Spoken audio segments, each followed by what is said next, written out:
Why didn't anyone tell me about this noodle spot sooner? JWD Noodle Bar is tucked away in Canary Wharf, and it immediately feels inviting. The space is simple, clean, and unpretentious. There is this energy of people who clearly appreciate good food.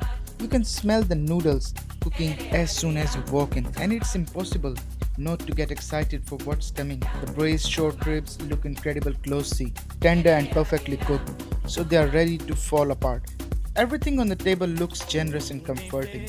It already makes you want to dig in. The short ribs are exactly what you hope for. Melt in your mouth, tender, with deep savory flavor.